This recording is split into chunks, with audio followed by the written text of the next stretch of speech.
Hello बच्चों, welcome to biology cell. मैंने अपने प्रीवियस लेक्चर में क्लास 10th के बच्चों के लिए केमिकल रिएक्शन और उसके डिफरेंट डिफरेंट टाइप्स बताए थे, तरीके। जैसा कि मैंने आपको वीकली प्लानर में बताया था कि मैं आपको इस वीक कैसे केमिकल इक्वेशन को बैलेंस करते हैं वो बताऊंगी। तो सबसे पहले तो बच्चों ये समझने वाली बात है कि हम बैलेंस क्यों कर रहे हैं किसी भी केमिकल इक्वेशंस को। ठीक है, जैसे कि सपोज मैं यहाँ पर एक इक्वेशन लिख रही हूँ। इक्वेशन क्या है, कैसे बनती है, मैं अपने पिछले लेक्चर में ऑलरेडी बता चुकी हूँ। जिसने भी पिछला लेक्चर नहीं लगाया है और कन्फ्यूज़न हो रहा है, एक बार आप मेरा प्रीवियस लेक्चर देख लीजिए। सपोज एक यहाँ मैंने रिएक्शन लिखी है कि कैल्शियम क्लोरीन के साथ में रिएक्ट करके कैल्शियम क्लोराइड बना रहा है।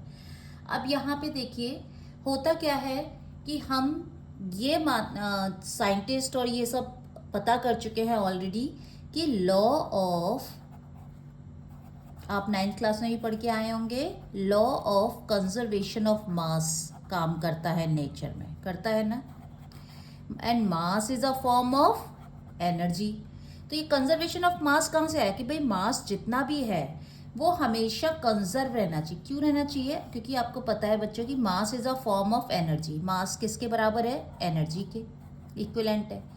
एंड एनर्जी का रूल तो आपको पता ही है ना, नेचर में energy can neither be created nor be destroyed but can be converted from one form to another form. यानी कि एनर्जी इक्वल टू मास, यानी कि मास को ना हम घटा सकते हैं ना बढ़ा सकते हैं। हाँ, एक फॉर्म से दूसरी फॉर्म में वो कन्वर्ट हो जाएगा, लेकिन मास, इसीलिए मास इक्वल रहता है क्योंकि वो एनर्जी को रिप्रेजेंट कर रहा है। तो यानी कि जितना वजन यहाँ पर मास कैल्शियम का और क्लोरीन का टोटल है उतना ही यहाँ पे कैल्शियम क्लोराइड का होना चाहिए, एटम्स का। अब मास देखो, अब आप मास को कैसे करोगे? नंबर ऑफ एटम आपको 9th क्लास में पढ़ के आए हो आप ऑलरेडी कि एक तरह के एटम में, कैल्शियम के एटम अगर एक एटम है तो उसका कितना मास होगा। ठीक है, अगर 4 एटम है तो 4 से मल्टीप्लाई कर दो। क्लोरीन का एटम है तो उसका कितना मास होगा? 2 एटम है यहाँ पे, ये एक मॉलिक्यूल बना रहा है ना 2 एटम से मिलके। ये जो नीचे सबस्क्रिप्ट होता है ना, जो सिंबल के नीचे लिखा जाता है सबस्क्रिप्ट, ये हमेशा उसके नंबर ऑफ एटम को बताता है कि वो कितने एटम से मिलके ये एक मॉलिक्यूल बना है जो एग्जिस्ट कर रहा है। ठीक है बच्चों, तो यहाँ पे हमारा जितना एटम का टोटल नंबर लेफ्ट साइड में है उतना ही हमारा राइट साइड में एटम का नंबर होना चाहिए, क्योंकि एटम जब तक बराबर नहीं होंगे तब तक हमारा कंजर्वेशन ऑफ मास का रूल फॉलो नहीं होगा। और कोई भी रिएक्शन इस नेचर में, यूनिवर्स में होगी तो वो हमेशा कंजर्वेशन ऑफ मास को ही फॉलो करेगी। ये बात को आपको यहाँ तक समझ में आ गई होगी। अब आगे बढ़ते हैं। अब होता क्या है, तो अब आप इसी के लिए हम, क्योंकि नेचर में कोई भी चीज़ मास के कंजर्वेशन के लॉ को फॉलो कर रही है तो कोई भी चीज़ इसके बियॉन्ड नहीं जाएगी। तो नेचर में जितनी रिएक्शंस भी होंगी ना बच्चों, तो वो भी लेफ्ट हैंड साइड पे टोटल मास हमेशा आपका, जितने भी एटम है उनका टोटल मास हमेशा राइट हैंड साइड के टोटल मास के बराबर होना चाहिए।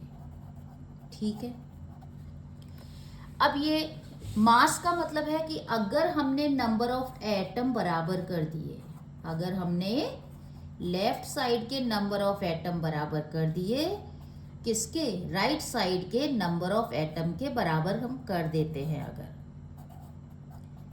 यानी कि लेफ्ट साइड पे रिएक्टेंट है, यानी कि रिएक्टेंट के नंबर ऑफ एटम्स अगर आप प्रोडक्ट के नंबर ऑफ एटम्स के बराबर कर देते हैं, जितना बन रहा है एक अभिक्रिया में एक प्रोडक्ट, उसमें कितने एटम काम में आ रहे हैं उसके बराबर कर देते हैं, तो हमारा ऑटोमेटिकली मास इक्वल हो जाएगा। तो इसीलिए एक केमिकल इक्वेशन को बैलेंस किया जाता है। जो बैलेंस नहीं होती है वो स्केलेटन फॉर्म कहलाती है। तो आइए अब देखते हैं कहते कैसे हैं। यहाँ पे कुछ नहीं करना होता है, बिकॉज आपको एटम का नंबर बराबर करना है टोटल। अच्छा, एटम का नंबर मतलब ये नहीं है कि जितने कैल्शियम के उतने क्लोराइड के, नहीं, सेम एटम को सेम एटम से कंपेयर करके बराबर करना है। मतलब जितने कैल्शियम के एटम यहाँ पर हैं उतने कैल्शियम के एटम यहाँ होने चाहिए। जैसे कि सपोज देखिए यहाँ पर ये रिएक्शन, बेस रिएक्शन जिसको हम स्केलेटन जो इक्वेशन है वो भी कहते हैं, स्केलेटन रिएक्शन। तो ये स्केलेटन इक्वेशन में आप देखिए यहाँ पे कैल्शियम का एटम कितना है बच्चों, कोई सबस्क्रिप्ट नहीं है तो 2 नहीं है, सिंपल, एक के लिए कुछ लगाया नहीं था, तो एक कैल्शियम का एटम इधर है, एक कैल्शियम का एटम इधर है, कैल्शियम का एटम इधर 1 है, इधर भी कैल्शियम का एटम 1 है। इधर बच्चों क्लोरीन के कितने हैं, क्लोरीन के सबस्क्रिप्ट में देखो तो 2 हैं, यहाँ भी क्लोरीन के ये जो कंपाउंड बन रहा है कैल्शियम क्लोराइड, इसमें क्लोरीन के 2 एटम हैं, तो यहाँ पे हमारे क्लोरीन के 2 एटम हो गए, यहाँ पे क्लोरीन के 2 एटम गए। यानी कि बच्चों इस इक्वेशन को हमें बैलेंस करने की कोई भी ज़रूरत नहीं पड़ेगी, इस इक्वेशन को हमें बैलेंस नहीं करना है, ये ऑटोमेटिकली कैसी इक्वेशन है, ये ऑलरेडी बैलेंस्ड इक्वेशन है। कई स्केलेटन रिएक्शंस को बैलेंस नहीं करना पड़ता, वो ऑलरेडी बैलेंस्ड होती हैं। ठीक है बच्चों, अब करते कैसे हैं, अब बैलेंसिंग करने के लिए ये तो थी एक ऐसा कि भाई चलो स्केलेटन रिएक्शन ऑलरेडी बैलेंस है, नंबर ऑफ एटम ऑटोमेटिकली बराबर हो गए। अब ये दिखाता क्या है, इसका मतलब क्या हुआ, सिग्निफिकेंस क्या है, क्योंकि आप बैलेंसिंग कर रहे हैं, यानी कि ये दिखा रहा है कि अगर कैल्शियम का एक एटम बच्चों क्लोरीन गैस के, ये मॉलिक्यूल बना हुआ है, ये एटम तो नहीं है, अगर ये एटम होता तो Cl लिखते, Cl2 है मतलब मॉलिक्यूलर फॉर्म में है, मतलब ये क्लोरीन गैस है, मॉलिक्यूल बना हुआ है। यानी कि जब कैल्शियम का एक एटम क्लोरीन गैस के एक मॉलिक्यूल से कंबाइन करेगा तो एक ही मॉलिक्यूल किसका बनेगा, कैल्शियम क्लोराइड कंपाउंड का बनेगा। यानी कि रेशो भी आपका 1:1 और 1 में ही बनेगा। ठीक है, तो ये हर एक रिएक्शन नेचर में ऐसा नहीं है कि हम उसे कहते हैं कि भाई तो मर्जी से रख लेते हैं कि 1:1 आपको 1 मॉलिक्यूल ही देगा कैल्शियम क्लोराइड का। यानी कि अगर आपने ये 10 ग्राम लिया है, ये 10 ग्राम लिया है, तो बच्चों ये भी 10 ग्राम ही बनेगा। आप सोचें कि ये 5 ग्राम ले लूं और ये 2 ग्राम ले लूं तो ये 10 ग्राम बन जाए, नहीं बनेगा भाई, क्योंकि आपने इसको मास में लिया है 5 ग्राम, इसको मास में लिया है 2 ग्राम। तो बच्चों मिनिमम क्वांटिटी ये है कि ये 1:1 के रेशो में 1 ही देगा। तो मिनिमम क्वांटिटी कितनी मिल रही है प्रोडक्ट की, 2, तो ये 2 से ही कंबाइन करेगा, 3 ग्राम बच जाएगा आपका कैल्शियम और 2 ग्राम ही कैल्शियम क्लोराइड बना पाएगा। यानी कि 2 ग्राम ये लगेगा, 2 ग्राम ये लगेगा और 2 ग्राम ये लगेगा। ऐसा होता है ना बच्चों, कोई प्रिपरेशन बनाते हैं आप डिशेस वगैरह, तो ज़रूरी थोड़ी है कि उसमें घर में जितना नमक है सारा नमक आपने सब्जी, भाई जितना डलेगा रेशो के हिसाब से आप उतना ही तो डालोगे। तो यहाँ पे ये रेशो सेट है। अब ये रेशो यहाँ इस रिएक्शन पर्टिकुलर के लिए बच्चों, हर रिएक्शन के लिए अपना एक बेस रेशो होता है जिस पे वो रिएक्शन परफॉर्म होती है, और वो उसका रेशो ही उसका मास को बताता है, क्योंकि रेशो जो होगा वो मास का होगा। ठीक है, वो मास को डिपिक्ट करेगा, तो वो ये बताता है कि मिनिमम कितने बेसिक रेशो में, एटम्स के रेशो में ये रिएक्शन हो जाएगी और कितना बनेगा। ठीक, तो अब बैलेंस करने के लिए हम क्या करते हैं, तो बैलेंसिंग बेसिकली आपका एक तरह से आपका बेस रेशो को भी बताती है कि आपको कितने कितने रेशो में लेनी है, तब जाके ये रिएक्शन होगी।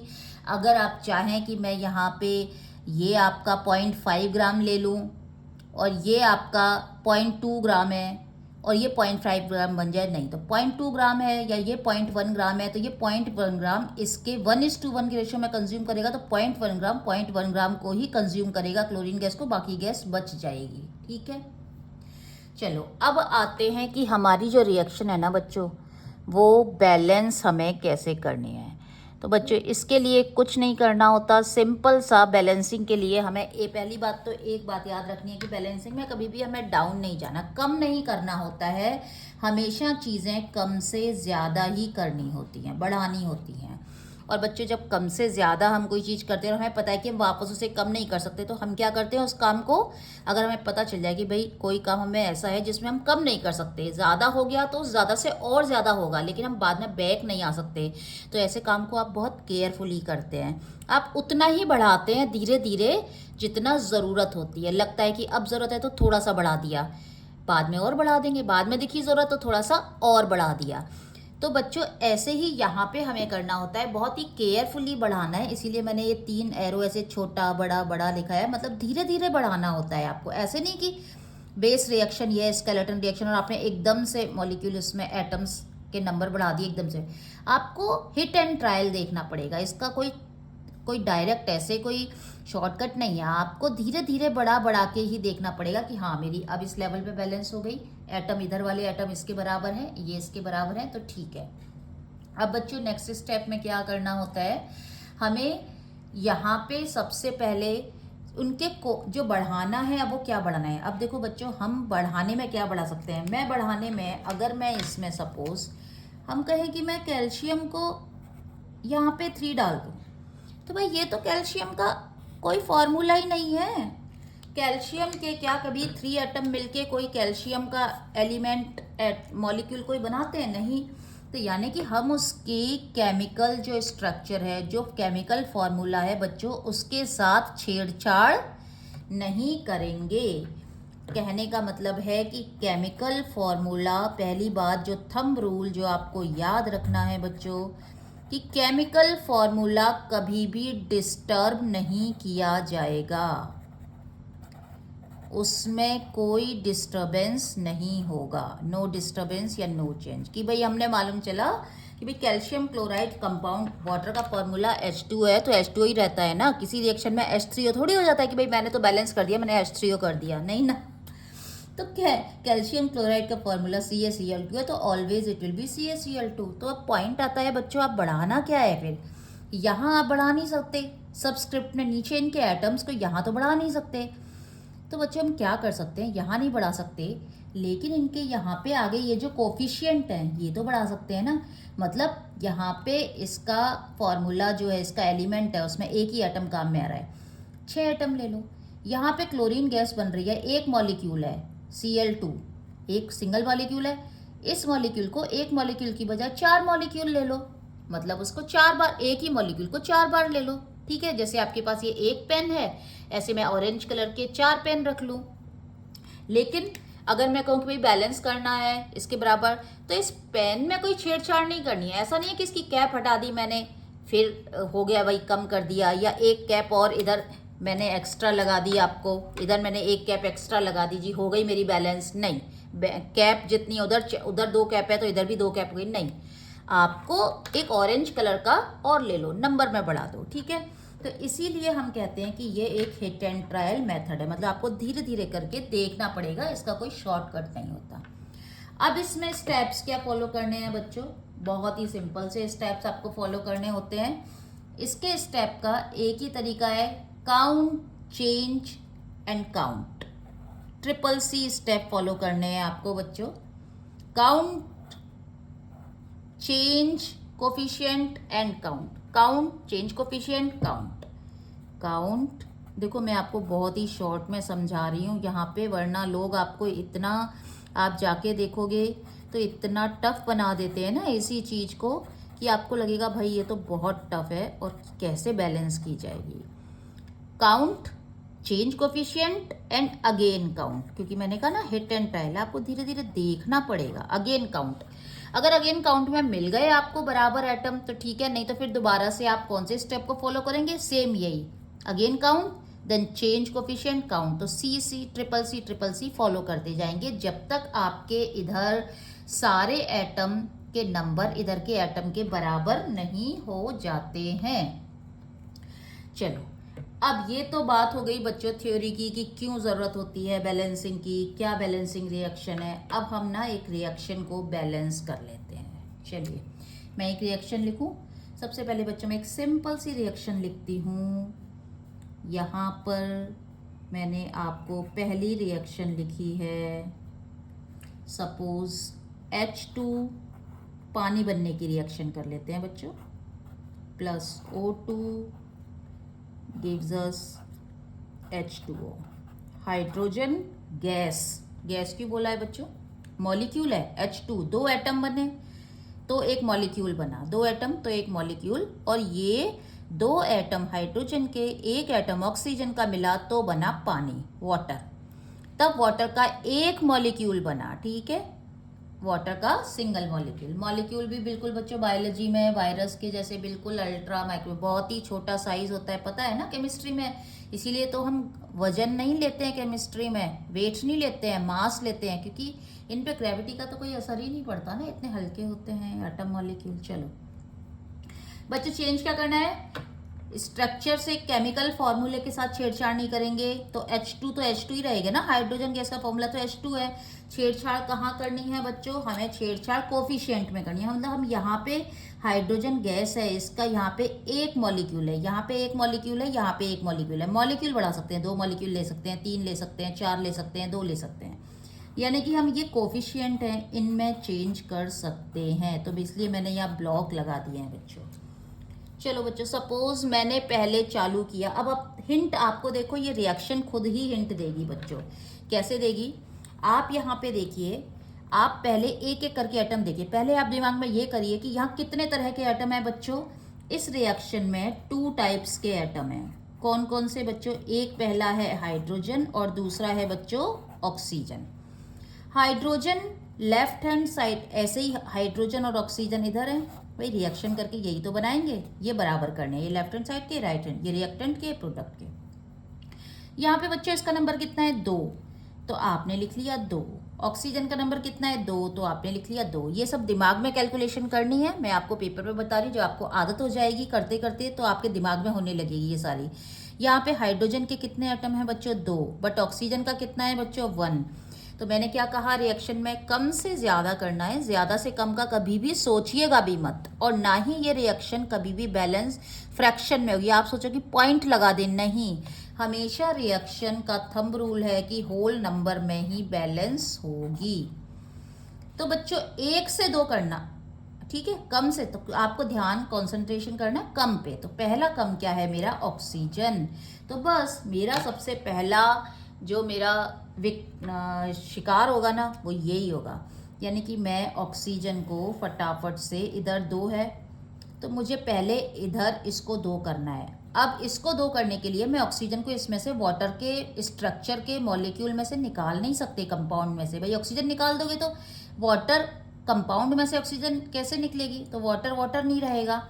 तो आप इसके आगे ही क्या लगाएंगे बच्चों, 2 लगाएंगे, पूरे पानी के मॉलिक्यूल के आगे ही 2 लगाएंगे, कोई दिक्कत नहीं है, हाइड्रोजन 4 हो जाए हमारी। अब हमारा काउंट कीजिए, फिर से काउंट किए, अगेन काउंट किया मैंने बच्चों, सेकंड स्टेप में मैंने काउंट किया, A step B step, B step में जब मैंने काउंट किया तो अब मेरी ऑक्सीजन यहाँ पे बच्चों बैठ रही है, ऑक्सीजन तो मेरी 2 हो गई।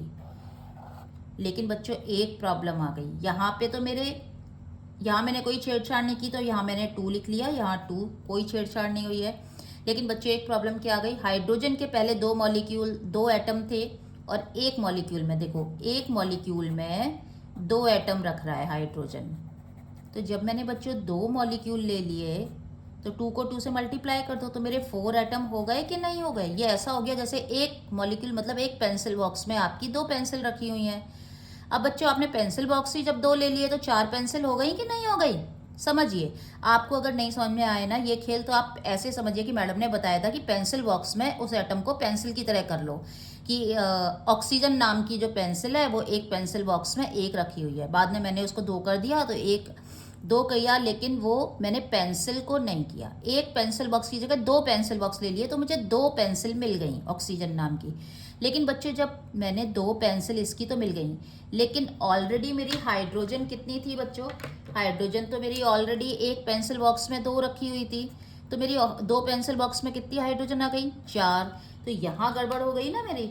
अब यहाँ पे क्या करेंगे बच्चों, यहाँ आप 4 लिख दीजिए अब सेकंड स्टेप में। अब क्या करें भाई, अब तो बड़ा मुश्किल, एक को बैलेंस किया तो दूसरा खिसक लिया अपनी जगह से, तो कोई बात नहीं भाई, अगेन क्या करना है, count, change coefficient, coefficient change, again count, हमने काउंट किया, अगेन कुछ गड़बड़ आ गई तो फिर क्या करना है, फिर वही चेंज कोफिशिएंट पे आ जाओ, ऐसे घूमते रहो, ऐसे ऐसे ऐसे ऐसे करके, ठीक है। तो चेंज कोफिशिएंट पे आ जाओ भाई। अब किसका करना है भाई, कम से ज़्यादा ही तो आपको करना है, ज़्यादा से कम तो जा नहीं सकते। तो अब आप इस तरफ जाओगे, जाओगे कि नहीं जाओगे बच्चों। अब आपको इसको ज़्यादा करना पड़ेगा, तो बच्चों आपने क्या कर लिया, आपने इसको रख लिया सेकंड स्टेप में, इस पे 2 रख दिया, क्योंकि आपको पता है बच्चों कि आप ये 2 है, यानी कि ऐसे ही मानिए ना कि एक पेंसिल बॉक्स में 2 पेंसिल है ऑक्सीजन की, 2 पेंसिल बॉक्स लिए तो एक में 2 आ रही तो 2 में 4 आएंगी, 2 इंटू 2 4। तो अब बच्चों मेरी नेक्स्ट स्टेप में क्या हो गया, ये हो गई 4, इसको तो मैंने छेड़ा ही नहीं था, ये मेरे ऑलरेडी इसमें भी छेड़ा नहीं था, लेकिन मेरे ऑलरेडी पिछली बार जब मैंने इसको बैलेंस किया था तो ये मेरे 4 हो गए थे, और ये मेरे कितने हो गए थे बच्चों, बताओ ये कितने हो गए, यहाँ पे ये हमारे हो गए 2। अब एक बात बताओ बच्चों, मुझे बैलेंस यहाँ पे ऑक्सीजन को करके मिलेगा फायदा या हाइड्रोजन को करके मिलेगा? तो यहाँ पे आप जो मैंने आपको बताया, आपको ये वाली गलती नहीं करनी है, आपको हाइड्रोजन क्योंकि इम्बैलेंस हो रहा है तो आपको हाइड्रोजन को बैलेंस करना है, ठीक है। तो आप क्या करेंगे, यहाँ पे इसको फॉलो ना करके, ये तो 2 ही रहेगा आपका, और आप फॉलो करेंगे इसको, और आपका ये नहीं होगा, और इसकी जगह आपकी हाइड्रोजन हो जाएगी 2, तो हाइड्रोजन हो गई आपकी 4। तो यानी कि यहाँ पे हाइड्रोजन 4, यहाँ पे हाइड्रोजन 4, यहाँ पे ऑक्सीजन 2 और यहाँ पे ऑक्सीजन 2, ठीक है।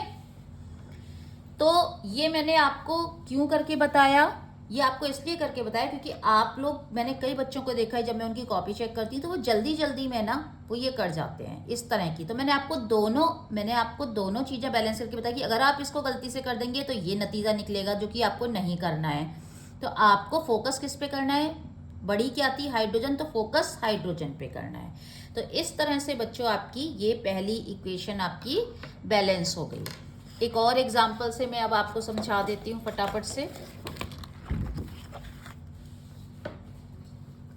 नेक्स्ट हम बच्चों लेते हैं एग्जाम्पल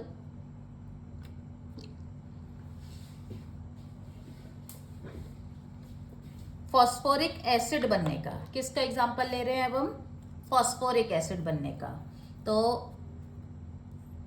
फॉस्फेट ऑक्साइड ये बेस रिएक्शन है, इसको जब हम पानी में घोलते हैं वाटर में तो ये वाटर के साथ मिलके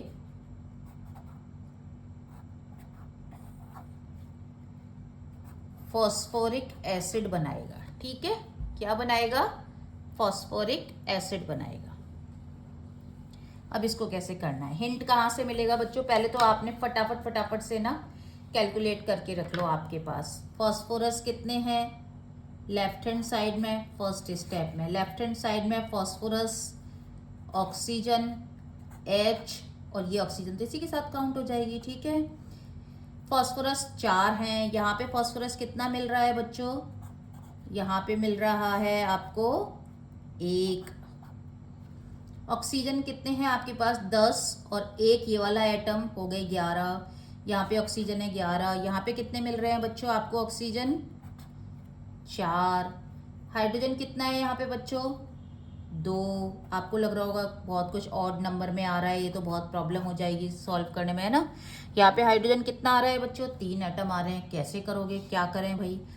तो अच्छा आप बताओ, सबसे पहले मैं आपसे ही पूछती हूँ, आपका दिमाग कहाँ दौड़ रहा है कि आपको क्या करना चाहिए। पहले सबसे पहले बच्चों आपको सिंगल को देखिए, ये 1 है, ये 4 है, आपको कम से ज़्यादा करना है ना।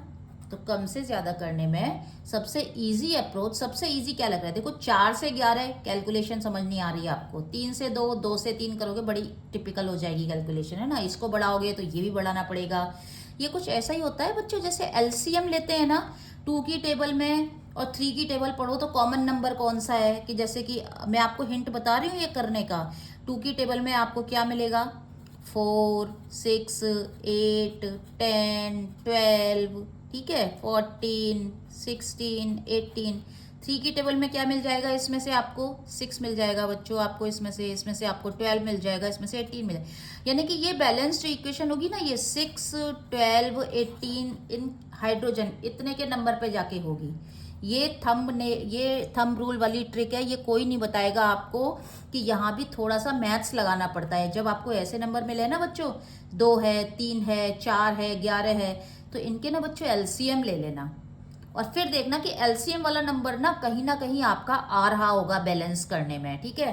तो 6, 12, 18 इनमें से ही कोई नंबर आएगा हमारा बैलेंस करने के लिए, ठीक है। और बैलेंस, चलो अब 1 से 4, पहले तो सिंपल सा काम करते हैं। 1 से 4 को बैलेंस करने के लिए बच्चों सबसे पहले हम यहाँ पे क्या लगा देते हैं, जो 1 है उसको 4 बना देते हैं।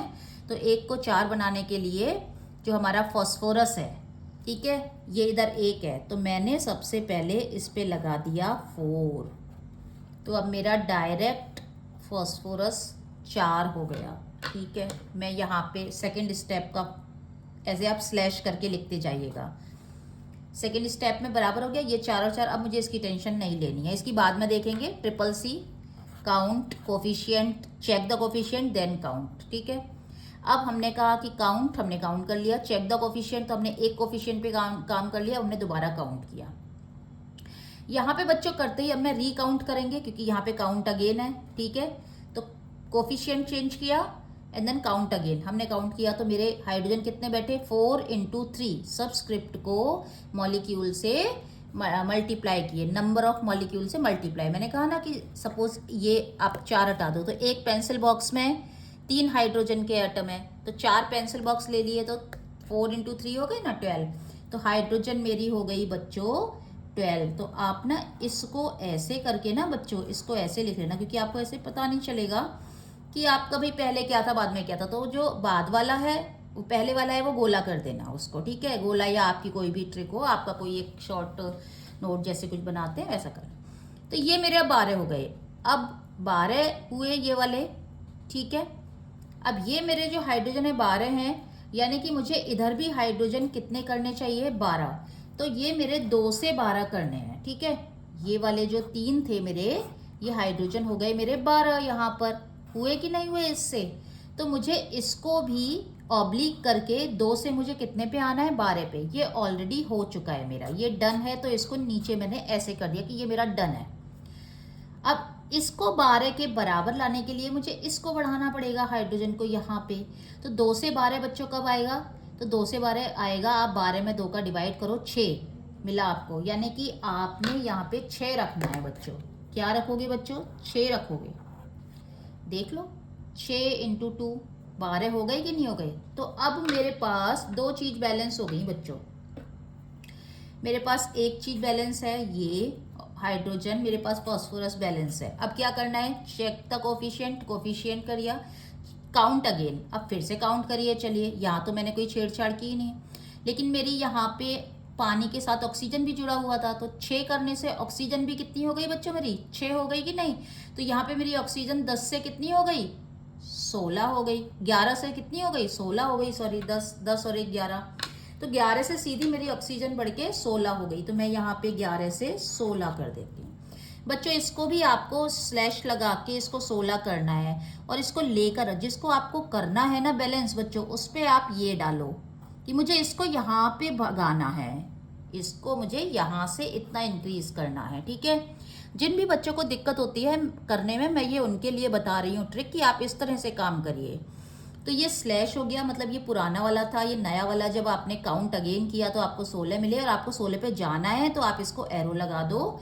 यहाँ पे मैंने एरो नहीं लगाया है क्योंकि आपको यहाँ पे जाना नहीं है, ये ऑटोमेटिकली पहले वाले से काउंट करके बढ़ गए थे, ठीक है।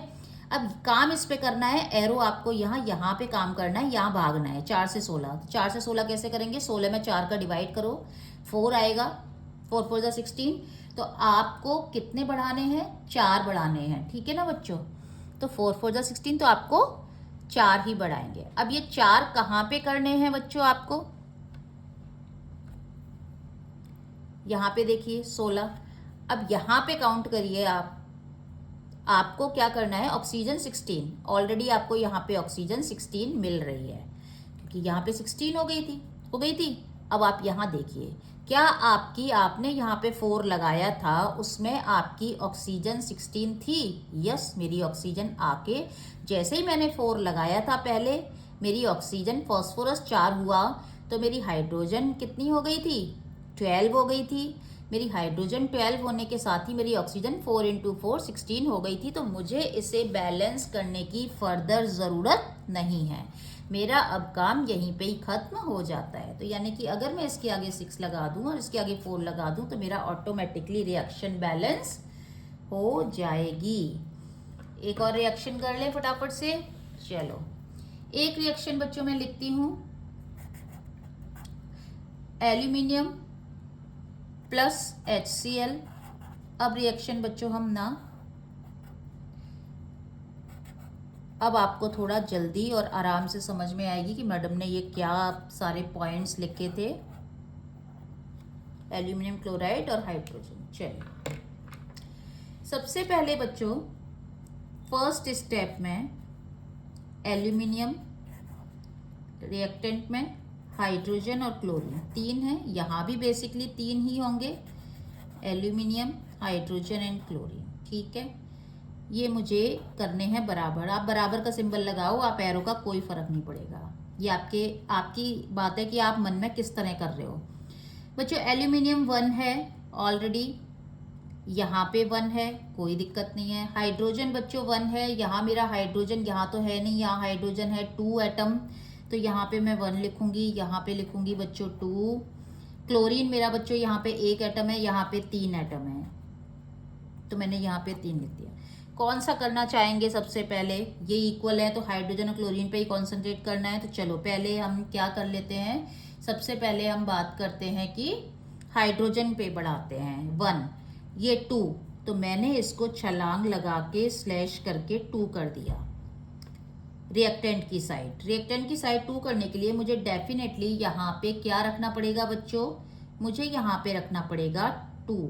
मुझे क्या रखना पड़ेगा यहाँ पे 2। यहाँ पे मेरा 2 रखते ही बच्चों, जैसे ही मैंने 2 रखा तो हाइड्रोजन तो मेरा 2 हो गया, लेकिन मेरा साथ में क्लोरीन भी बढ़ गया। क्लोरीन भी मेरा क्या हो गया, 2 हो गया लेफ्ट साइड में, तो मेरा यहाँ पे क्लोरीन भी 2 हो गया। यहाँ पे मेरा क्लोरीन कितना है बच्चों, यहाँ पे मेरा क्लोरीन है 3। ठीक है, अब आप क्या करेंगे, अब आपको नेक्स्ट स्टेप के लिए, ये 2 है, ये 3 है, डेफिनेटली मैंने आपको एक छोटा सा हिंट दिया था, सेटिंग कहाँ जाके होगी, एलसीएम।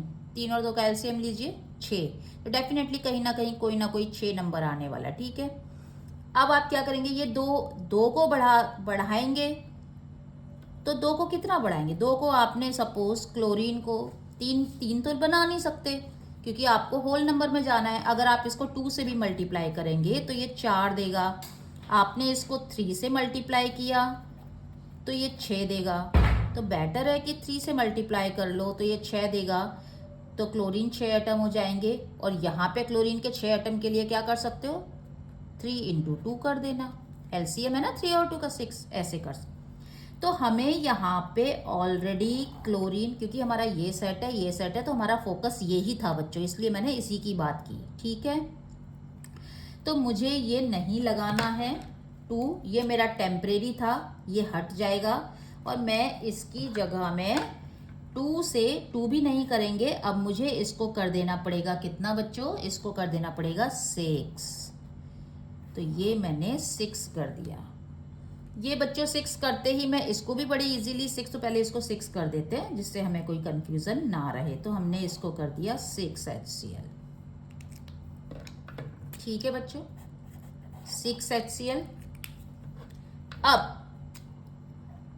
3 2 जा 6 बच्चों, बहुत इजीली हो गया 6, यानी कि आपने इसको करने के लिए ये इसको 2 से कर दिया, इसको 6 से कर। चलो, इसको 2 से करने के लिए आपको 2 कहाँ लगाना पड़ेगा, क्लोरीन कहाँ मिल रहा है, एल्यूमिनियम के साथ बच्चों, तो आपने 2 लगा दिया आगे। बच्चों 2 आगे लगाते ही फिर गड़बड़ हो गई आपकी। क्या गड़बड़ हो गई, अब आपका जो एल्यूमिनियम था यहाँ 1 1 था, वो प्रॉब्लम हो गई, अब वो हिल गया। अब एल्यूमिनियम कितना हो गया 1 से, अब हो गया 2 आपका एल्यूमिनियम 1 से, यहाँ तो 1 ही रह गया। यहाँ एल्यूमिनियम की प्रॉब्लम नहीं है, ये प्रॉब्लम बड़ी आसानी से सॉल्व हो जाएगी। फिर से एक ट्रिक बताती हूँ आपको, जो सिंगल एटम वाले होते हैं उनकी कोई टेंशन नहीं है, उनमें तो आप 1 2 3 4 बढ़ाएंगे ना तो कोई और चीज़ अफेक्टेड नहीं होगी क्योंकि वो अकेला आ रहा है फॉर्मूले में। जैसे यहाँ पे एल्यूमिनियम क्लोरीन के साथ आ रहा है तो क्लोरीन बढ़ाया तो एल्यूमिनियम भी बढ़ गया है ना, बट यहाँ पे एल्यूमिनियम अकेला आ रहा है तो इसकी टेंशन नहीं है आपको। तो ये आप बेधड़क से आप इसको 2 कर दीजिए, तो 2 करने से क्लोरीन 6 हो जाएगा, एल्यूमिनियम 2। यहाँ पे आप एल्यूमिनियम को यहाँ भगा दीजिए और यहाँ पे 2 कर दीजिए। ठीक है बच्चों, अब क्या करेंगे, अब क्या गड़बड़ हुआ पता है, हमने एल्यूमिनियम बैलेंस हो गया, हमारा क्लोरीन बैलेंस हो गया। यहाँ पे जब हमने बच्चों 6HCl किया तो आप H का क्या हुआ, 6H बन गए कि नहीं बन गए। यहाँ पे तो हमने H थे, बड़ी मुश्किल से जब 2H हो रहा था तो हमारा ऑलरेडी सेट हो रहा था H, 2H में तो कोई दिक्कत नहीं थी, यहाँ पे H2 थे। अब बच्चों यहाँ वाले H कितने हो गए, तो स्लैश लगा के नए H कितने हो गए, 6 हो गए कि नहीं। फिर से मैं आपको क्या कहती हूँ, यहाँ के 6H हैं, यहाँ के 2H हैं, तो इसको तो छेड़ना नहीं है, आपको कम से ज़्यादा पे ही जाना है, तो छेड़ना ऐसे है तो एरो यहाँ पे क्या आना चाहिए। तो यहाँ पे बच्चों 2 को कितना छलांग लगवाएं कि 6 आए, तो डेफिनेटली आप उसे कितनी बार छलांग लगवाएंगे, 3 टाइम्स, 2 3 ज़ा 6, तो आपने यहाँ पे 3 रख दिया। तो इस तरह से अब आप काउंट करेंगे तो अब आपके सब बैलेंस्ड हैं। 2 aluminium 6 hydrogen, 3 to the 6 6 hydrogen, hydrogen इसमें आ ही नहीं रहा है, 3 to the 6 6 क्लोरीन और 6 ही आपकी इधर हो गई। तो ये आपकी बैलेंस्ड हो गई इस तरह। तो इस तरह से आपको CCC मेथड से काम करना है और आपको इस तरह बैलेंस करते जाना है। ठीक है, तो ये वाला शायद आपको हेल्प करेगा, स्लैश लगा के बढ़ते बढ़ते बढ़ते और फिर आप ऐसे जंप मार के। और ये मत भूलिएगा कि जब ऑड नंबर में आप फंस जाएं कि ये 2 है तो 2 को 3 करना है, तो 2 और 3 का कहीं LCM लीजिएगा। LCM लेके या 2 की टेबल में और 3 की टेबल में जो कॉमन नंबर आ रहा है, डेफिनेटली रिएक्शन वहीं जाके बैलेंस होगी। या तो इसके आगे 6 लगेगा 2 वाले के आगे, या 2 और 3 दोनों को ही हेर फेर करना है, तो या तो ये 12 पे सेट हो जाएंगे या ये 18 पे सेट हो जाएंगे, क्योंकि 2 की टेबल में भी आ रहा है 3 की। तो इस तरह से आप काम करेंगे, थोड़ा सा ट्रिकी सोच के, थोड़ा सा मैथ्स लगा के, तो आपका बहुत ही ईजी हो जाएगा कैलकुलेशन। बाकी का आप ऐप पे जाइए, एंड्रॉयड फ़ोन में अपना बायोलॉजी सेल का ऐप डाउनलोड करिए। जो हिंदी मीडियम के बच्चे हैं उनके लिए मैंने स्पेशली हिंदी में नोट्स बना रखे हैं, नोट्स गैलरी में नोट्स मिलेंगे। और आप टाइम टाइम पे इसी तरह से आप वीडियोस देख के कमेंट सेक्शन में बताइए कि आपको नेक्स्ट वीडियो किस पे बनवानी है। और हाँ, पोस्ट में जाके MCQs करना बिल्कुल मत भूलिएगा, चाहे वो 9th 10th 11th 12th other competition के बच्चे हैं, क्योंकि ये आपको बहुत हेल्प करेंगे।